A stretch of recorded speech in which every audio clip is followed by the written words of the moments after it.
qarang. Xo'p, sizga buni sirrini hech kim aytmagan. To'g'ri, siz uchun pista quvvatdori, boshqa. O'rtoqlar, bu miyani davosi.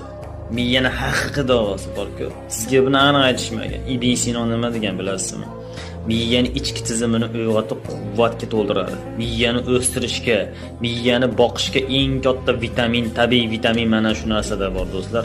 Millionlarga bolangizni davolatib yuribsiz, lekin aslida miya bilan yurakda haqiqiy dorisi bu do'stlar. Haqiqiy. Lekin buni 4 xil mizoj bo'lsa, 4 xil tabiatli insonga 4 xil munosabatda ichish mumkin do'stlar. Buni ham o'rgataman. Oxirigacha ko'ramiz, layklardan yamaymiz.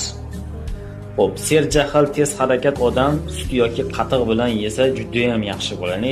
Tez harakat qiladi, jahli juda ham uzoqali bir jahl qiladigan odam, nervli odamlar buni sut yoki qatiq bilan tuyib turib iste'mol qilishni tavsiya qilgan do'stlar. Biz ham tavsiya qilamiz.